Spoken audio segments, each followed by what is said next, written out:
Hello, everyone. Dr. Vicky here, speaking to you from the Seeds of Transformation Healing Center. In this video, we're going to look at the astrology of the first 12 days of April and pretty much day by day. So let's get started. I'd like to welcome my new subscribers. Thank you for joining this wonderful community of like-minded souls. To my tried and true who have been with me for years, thank you for all your support over all the years. It has meant the world to me. To my people and folk on Patreon, thank you again for supporting me all these years as well. And for my new members of my membership, welcome and thank you for supporting me in the way that you do. That membership the perks on the membership will expand as I navigate something that I really don't know all that much about yet. So if you have patience with me, you will definitely be getting some really good stuff. And of course, this is part of that um, as well. Okay, so let's get started with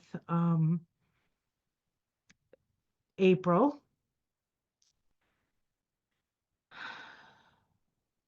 Okay. Um,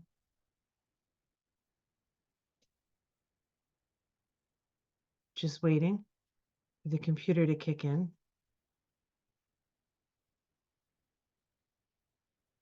Ah, excellent. Okay. So I did do a previous video on pointing out the numerological and Tree of Life correspondences with the month of April. And here's a sort of a little pictorial of that. We do have some sign changes this month. We have sign changes in with Mars moving from Cancer to Leo, still in its retrograde shadow. Of course, the Sun moves from Aries to Taurus.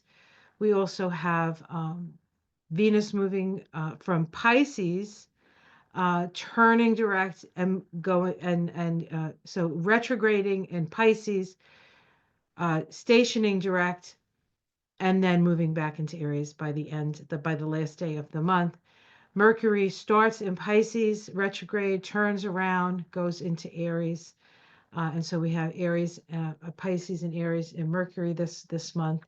We have a full moon in Libra, a new moon in Taurus, and that's the pretty much the astrological look at the tree. This is the path that gets activated when we're in a 9 year. Well, we're in a 9 vibration, and this is the vibration that we're in for the whole year. 2025 is a 9 year. This is the path of the Hermit. It's also the path associated with Virgo. We have the Emperor here, the 4 card. 4 is, of course, April is the 4th month. The Emperor is about dominion, and it is on this path. The Emperor card, or the Aries energy, as it was, is found on this path. This is the path that connects the father with the son. So there's a lot of father-son dynamics going on this month. And of course, a lot of that is wounded masculine stuff, right? All right. And then we have the 13-4, which is if you take the 9 and the 4 and you add them together, we get the 13-4. Notice that all of the paths this month are all connected to the heart or to Teperath or to the sun here, the center of the tree, the mediating principle, from the pillar of the past. So things from the past are going to come up. Now, that includes things from the past that you'll be paying for because of karma, things from the past that can aid you, such as wisdom from previous incarnations that you have access to as you access the Akashic records. The Akash sits here in Hesed. Okay, so there's all kinds of, and that, of course, is one of the paths that's getting activated all year. So having access to wisdom from your previous incarnations is easier than it is at other times. Of course, Jupiter, the planet of expansion, is in Gemini, which is about information coming from that source, actually. The 13-4, this is the death card. It is a Scorpio vibration. It sits on this path on the Tree of Life. And this is the path between Venus and the Sun. In the 13-4, it's about letting go. It's about letting go of that which no longer serves.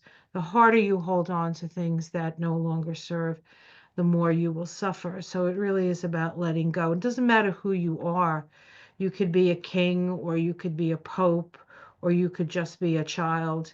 Uh, Death comes for all of us. And what does that mean? It means change comes for all of us. So whether we leave the planet or we don't, we still have these small deaths or these small transformational opportunities. All right, so these are the major things that are happening this month. I did go over this in my previous video on the messages from the Tree of Life, the astrology and the messages from the Tree of Life for April. You can check that out. This is the astrology part where we're going to just concentrate pretty much on the astrology. And we're going to go from the 3rd to the 12th. So let's get started with that. Now you might say, what am I looking at? Well, you're looking at what I would call a synodic cycle between two planets. Synodic cycle is a cycle from conjunction to conjunction. And depending on the speed of planets, the sun and the moon have a 1 month cycle where we go from new moon all the way back to new moon again. That usually takes a month, right? So, and there are other cycles such as Saturn and Jupiter, which come into conjunctions every 20 years. That's more considered more of a financial cycle. So we have these synodic cycles, and the planets we're looking at in this particular synodic cycle is, let's see, did I even write what these planets were? I don't think I did. Okay, so let's do this, and then I'll come back to this in a minute. Nope, sorry guys. Technical stuff isn't my thing. On April 4th, 2025, we have Saturn making a waning sextile to Uranus. Here's Saturn, and here's Uranus in this. Here's the sextile. Sextiles are 60-degree aspects, and they can either have the energy of Gemini, or they can have the energy of Aquarius. The difference between a Gemini sextile, which is about opening the lines of communication and gathering the data, gathering the evidence, and the Aquarian side sextile is because we already have the information. When we get to the Aquarian side sextile, we are fully loaded with information, experience, and knowing what has worked and what hasn't worked. And we've come to a point of progressive change. Okay, so now I'm going to go back and show you that we had 3 exact conjunctions of Saturn and Uranus. Now, Saturn and Uranus are an interesting planetary pair because Saturn is about structure and Uranus is about blowing the structure apart. As we are going through this cycle between Saturn and Uranus, the first part of that cycle, from conjunction to opposition, is a building up of the structures of whatever initial insight Uranus brought. And from the opposition to the conjunction again, it's a releasing out into the world process. And now we're at the point we're within the 3rd quarter or the last quarter phase, and we're at the sextile. Sextile is the cusp of Aquarius here. And so we are reevaluating, turning away, revising a realization of meaning in this time period. But now we have come to a point where we can easily and hopefully forcefully put out the energy of humanitarianism and raising all boats and seeing the need for equality and equanimity. Okay, this is the time of Aquarius. Pluto is in Aquarius, so we are moving in that direction of raising all boats. And in order to do that, the people at the very, very top do need to start coming down. And we do have Pluto in Aquarius for about 19 more years, so we have plenty of time to see how this is going to manifest. But this is the beginning. This is the start of it. And the start, is always the scariest because we're forging forward with something new, but we don't have anything but our vision and our belief to sort of move forward on it. All right, so this is a big deal. There's actually three of these sextiles. The first one, um, this is the first one. We have another one on August 11th, and we have another one on January 20th of next year of this exact sextile. This sextile helps to bring progressive change more easily. And it has to do with coming together and communicating with each other, different groups who know what they know, coming together to communicate, to plan for the future. Okay, to plan for the future. Um, Part of the synodic cycle began back in 1988 when Saturn and Uranus conjoined three times at 30, 29, and 28 degrees of Sagittarius. So the last degrees of Sagittarius. Sagittarius is an energy of truth and justice, and but also religiosity. And so there's this religiosity that was seated at that time that's coming to a sort of a realization around. And I think there are many people out there that are realizing that all this weird religious stuff that they're trying to institute into society is not really what the people want. And so if the people don't want it, and this is a time of the people, it's up to us to say we don't want this and we want something else. Saturn is the planet of reality, making a waning sextile to Uranus, the planet of awakening and chaos. The waning sextile moves us in a more humanitarian and progressive future. Experience since 1988 informs us of what was attempted in the awakening of society, what has worked, what hasn't, what have we learned, and how do we envision the future. At this time, this sextile is part of a configuration with Mars in Cancer. As you notice, this Mars is very close to an exact, just really minutes away from an exact trine with Saturn, and let's see, a minutes away from a sextile to Uranus. This is a very tight energy. And Mars in Cancer is in its way an engine for this. Now, remember, Mars has been retrograde, and most of March, no, most of February, okay, most of January, it was retrograde in Cancer. In February, it was retrograde in Cancer until the 23rd.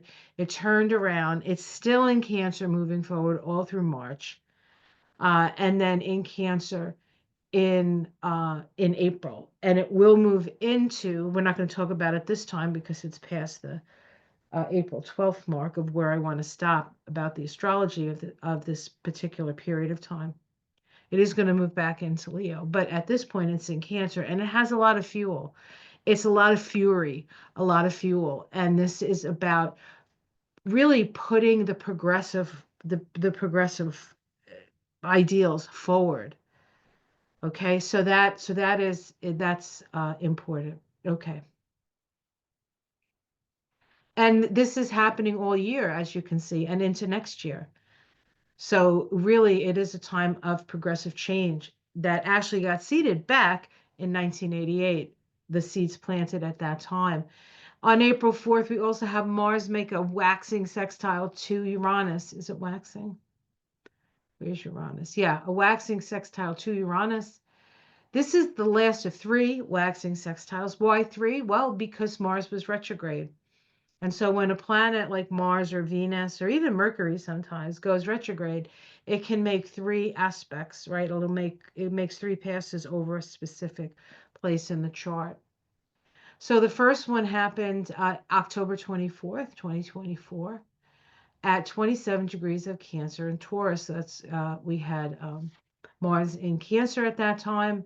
You're like, October, Mars was in Cancer. Mars is in Cancer now. Yes, that's what I mean. Mars has been in Cancer a long time, and most of it retrograde. So we got to make up for that, right? Okay. January 2nd, no, I'm sorry, the second one happened January 23rd at 24 of Cancer, Taurus. At that time, Mars was retrograde.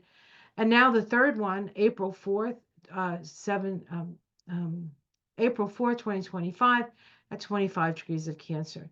Taurus, and we can see that here. Here's, let's see, where's Mars? Where's Mars? Mars. Where are you, Mars? Okay, here's Mars. Okay, and then we're making the waxing sextile to Uranus. There's Uranus. Okay, and this chart is for the US. And we have Mars up there right in the top, right at the top. And this is actually, this Mars in this chart is conjunct the United States Mercury retrograde in the Sibley chart. So, yeah. All right. So, with the Mars Uranus sextile aspect, the energy is channeled into activities aimed at social benefit. You intellectually you you intellectually challenge established social patterns which impede individual freedom. Now we can see that happening even on the other side. So I just on the other side of where I generally stand. So these the themes are coming up. The way they're going about it is completely backwards, but the themes come up from both sides of the aisle, so to speak. Um, your intention is to provoke a new thinking, offering the potential for unexplored horizons. This drive is not just a personal quest, but a shared journey towards collective progress. So we always have to keep these things to a collective progress, not just progress for the person at the top. That's where these guys are losing the what is that, losing the stream? I know they they opened the wrong page in the book or something. I don't know. They just don't, I think, understand. This day, April 4th, is a 17/8.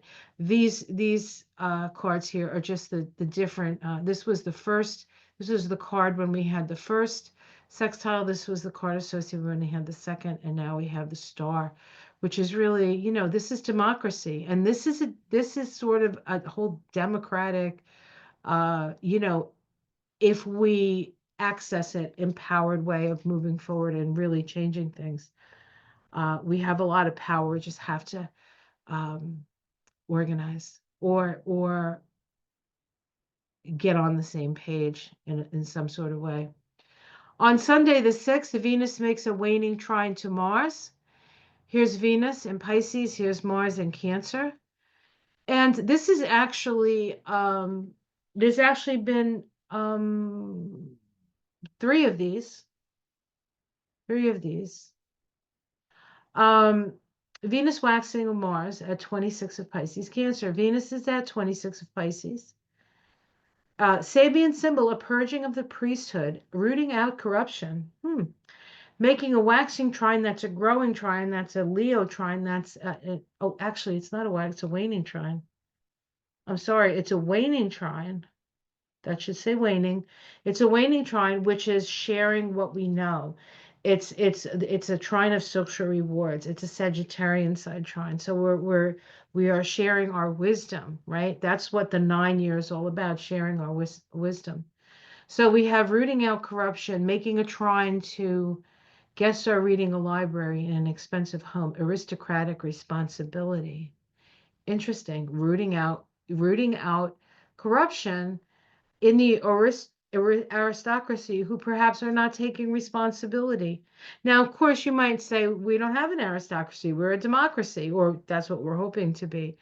But there is levels of wealth, right? And so people who have more wealth can have more opportunity to create culture and to enlighten. Part of the idea of being in a higher sort of caste, I guess, is to enlighten those below as well as to expand, your influence, but for the good, right? For the good. The vibration of this day with this trine is the sun. So something is going to be illuminated. It's also a 1 day. So it is about new beginnings. This is actually the first of two exact trines that we have. Did I say three? It should be two. The next one is actually happening on May 22nd. At 16 Aries Leo, Venus will be in Aries and Mars will be in Leo. Venus in Aries at that nature spirit seeking, seen at work in the light of the sunset, deep mystical resonance with life, making a waning trine to Mars. The storm ended, all and nature rejoices in brilliant sunshine, a fresh start. There is always sunshine after the rain. and dawn after a dark night, anticipating sunshine after a storm. So this has an indication just from the Sabian symbols and the fact that this is a trine and it is a flowing between the two planets associated with how we relate to one another, that we have a storm has ended. I like that. I like the symbology for that. Now the card for that particular trine, which is happening in May, is the Ten of Wands. So there's still quite a bit of heavy lifting that has to happen, but it feels like maybe from this, and maybe I'm hoping that the storm will at least abate for a while. I do feel as though when the summer comes in, there's going to be a whole bunch of other issues that we have to deal with. But I think the assault that we're experiencing now will have had some of the wind taken out of its sails by that time. All right, on Monday the 7th, we have Venus make a conjunction to Saturn. Venus, remember, is retrograde. Here it is retrograde at 26 degrees of Pisces. Now, Venus-Saturn conjunctions are part of the Venus-Saturn synodic cycle. And that's a year-long cycle. It usually takes about a year for Venus and Saturn to join up and then come back around. It 26 degrees, and so it's at this degree. And so there's something about, Venus is what we value, and Saturn is the work that it takes, right? So this is the work that it takes to create uh, to create foundations or create something so that you can share your values, right? Even share your money or share your resources. Says watching a very thin moon crescent appear at sunset, different people realize that their time has come to go ahead with their different projects. Freedom of choice. Civilization demands conformity, but the soul requires freedom to choose what comes next. Exercise your free will. There is a sense about this, is that we all have special gifts and special talents and special abilities. Now is the time to go out and to work on those special talents and abilities to make your values real, to make your values real. Now, this is the second of 3 exact Venus-Saturn conjunctions because of Venus's retrograde cycle. The first one occurred January 18th at 17 degrees of Pisces, an Easter parade, intensification of spiritual grace through celebration. So the first one of these conjunctions had this overarching energy of sort of divine intervention, resurrection. It's an Easter parade. It's about rebirth, right? And here we have the card associated with that particular one, looking out at the world and seeing how we want to influence, what kind of influence, what kind of gifts can we bring to the world, right? And then we have the third one, which is going to be in April also. The reason for this is because Venus in April has all these aspects, and then she turns direct. And once she turns direct, she goes back over those same aspects. And so we have 2 of the 3 conjunctions of Saturn and Venus within the same month. Okay, so we're going to see a big turnaround. We're going to see the turnaround. It's going to be sometimes there's like space in between these things, and we don't see it as profoundly, but we're definitely going to see this as profoundly. So on April 3rd, the third one happening on April 24th is at 28 degrees of Pisces, which is a fertile garden under a full moon. Enough is a feast. Enough is a feast. Now, as far as the actual aspect, Venus-Saturn conjunction starts this synodic cycle that refers to the symbolic interaction between Venus, representing love, beauty, and relationship, and Saturn representing structure, responsibility, and limitations. So it is a bit of a reality check, okay, but it's also a challenge of our values and then working towards those values. Now, this particular Venus conjunct Saturn on this day, April 7th, is a judgment day, right? The awakened soul. All right. Knowing that we are more than just physical bodies having these experiences down here, that we're connected to something greater and something higher. And we have access to that. We have access to that. And these um, charts that we're looking at are erected for um, America, Washington. And I apologize for those who are watching this who aren't American. Um, but we're going through this thing now, so I think it's probably a good idea. Here's look at Neptune, right? Neptune just moved into Aries. Last time it was at that degree, it was 1861. We made a choice then. We can make a different choice now. Okay. Um, but we have Venus here in the 12th house. Venus likes being in the 12th house. It is the hidden house, though. Can be hidden enemies. It could be also spiritual, help. And we have Uranus in the second house. I would say that, oh, actually, no, we have this all happening. I'm sorry. There's Uranus. Look how tight that is, right? The sextile. The sextile is awful tight. But yeah, no, this is all together in the 12th house. So whatever seed is being planted at this time in America is a bit of a mystery. It's a bit of a mystery. Okay. On Monday the 7th, we have Mercury stationed direct at 26 degrees of Pisces. The same Sabian symbol, watching a very thin moon crescent appearing at sunset. Different people realize that the time has come to go ahead with their different projects. Freedom of choice. If we expect to be able to exercise freedom of choice for ourselves, then we must allow that same freedom to others. Therefore, the idea that we may require another person to act, feel, or think the same way as we do is false. Is false. You do not have to agree on everything. You just need to do what you're good at. Okay? You just need to do what you're good at. And there it is stationing. And it's very close. I mean, it's like, it might not even be an hour apart that these two things happen. That's why it's sort of just still sitting there. Let's see, how close is it? I think it's like minutes apart, maybe even. 23 and 26, yeah. Oh, here we go. 7:08 a.m. And I don't know if maybe the other one is covered. Yeah, the other one's covered, so I don't know. But it's shortly before. Shortly before. Okay, let's continue. On Tuesday the 8th, we have Venus making a waning sextile to Uranus at 28 degrees, 26 of Pisces Taurus. This is the second of 3 exact waning sextiles. Waning sextiles. So let's see. Venus and Uranus. Here's Uranus. Here's Venus. It's waning because Venus is moving towards Uranus. Venus has to go over all of these planets before it gets to Uranus. Oops, sorry. But right now we're in this sextile energy. This is that progressive change sextile. It says waning sextiles are mentally stimulating and moving us in the direction of progressivism. You possess a unique capacity for social awareness at this time, which enables you to cultivate satisfying relationships with a diverse range of people. This looks like, what is that?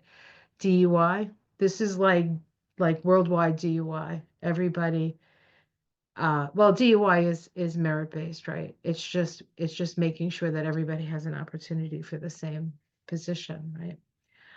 You possess a unique capacity for social awareness, which enables you to cultivate satisfying relationships with a diverse range of people. Your interactions often have creative and beneficial effects on those involved as you bring a fresh, innovative approach to social dynamics. This is the energy of this aspect.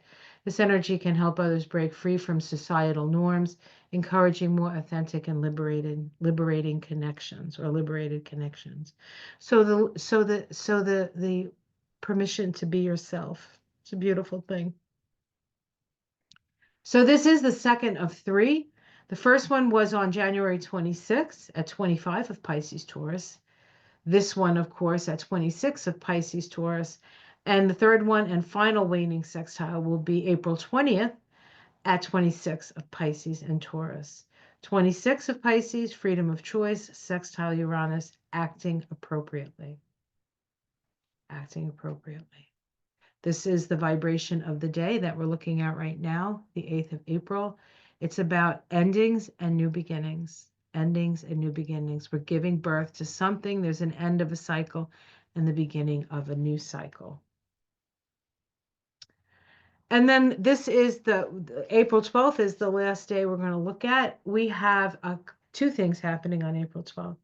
We have a full moon at 24 degrees of Libra. The Sabian symbol for 24 degrees of Libra is a butterfly with a third wing on its left side.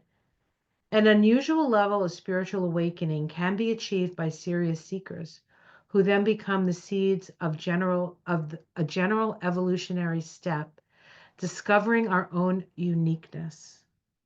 That's what I've been saying. All this Aries energy is asking you to be your unique self, your authentic self, not who other people want you to be, but who you are, who you are.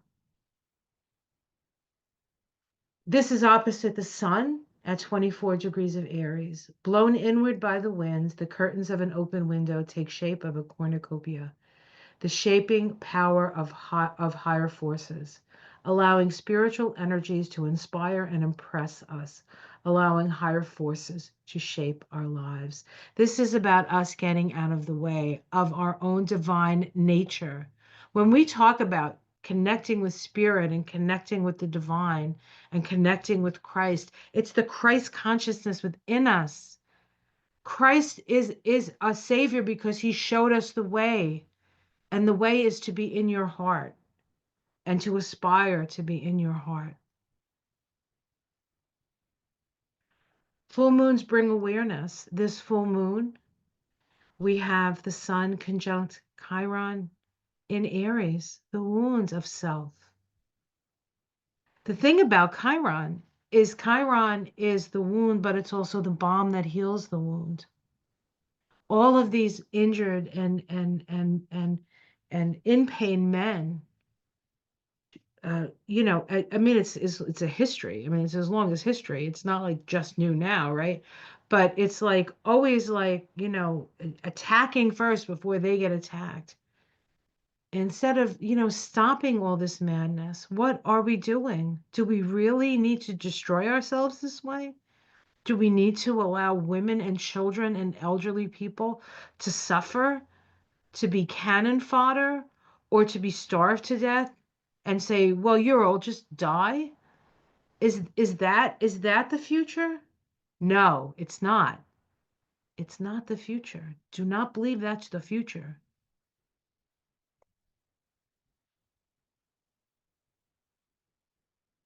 This full moon is also square Mars. It's not tight square Mars, but it's still squaring Mars. Still squaring Mars. Mars is making a lovely trine, though, to the north node and a sextile to the south node. Progress, progress, progress, progress.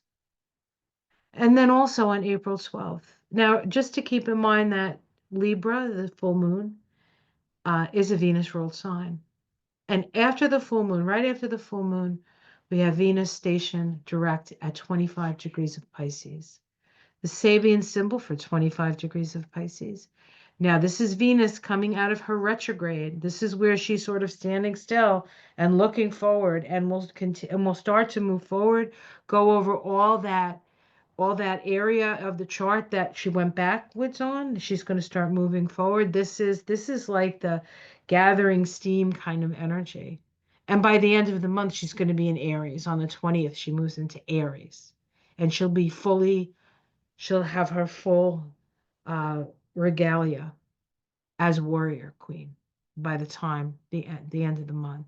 But we have another half a month or so to talk about that, and we'll talk about that in the next video. But Saturday the 12th, Venus stations direct at 25 Pisces, the Sabian symbol, the purge of the priesthood, rooting out corruption. However sincere an initial impulse was, there will always be corrupting influences. Sometimes it is best to restart and refresh. Rid yourself of negative thoughts. What have I been saying? Do not allow yourself to go down the rabbit hole of the worst possible scenario. Figure out what you stand for. What do you stand in power with? If you don't know what that is, open your heart, find out what's the most important thing for you, and stand strong. And stand strong, and we will move forward together, and we will overcome the darkness with our lights, holding up our little lanterns.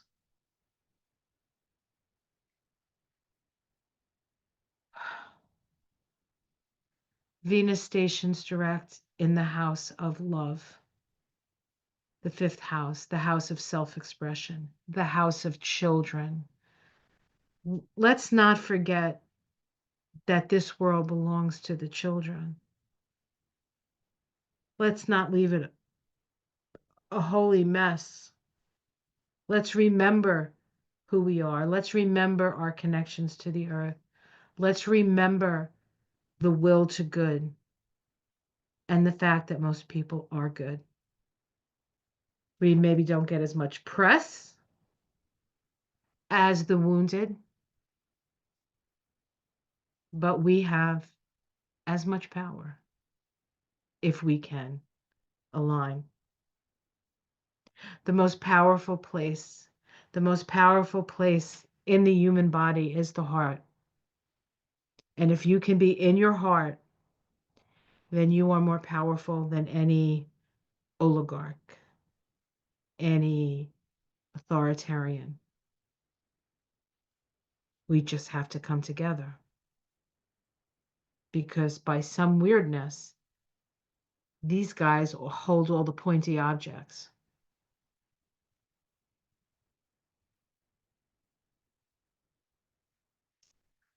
All right, that's the week till the 12th. Hopefully that's helpful for you. I'll see you in about a week or so to do the next 2 weeks. And we'll be covering some other stuff, but it's going to be a crazy month, crazy wild month, just like it's been since it seems like forever. So we'll do it together. Take care, everyone. Have a great a week or 2 weeks or however many till you see me again. Much love. And again, as far as membership, I do have 2 levels, just an initial level, and then one in which I'm going to be doing some more specific astrology and Kabbalah stuff with. That's the higher level. So there's the starlets and the star seekers. So you can decide if you want. If you don't, just subscribe, share the videos, give me a thumbs up. That helps in the algorithm. And to subscribe to the channel is free. If you want to be a member, that's something different. All right, guys, take care. Much love. You know I love you guys. Namaste.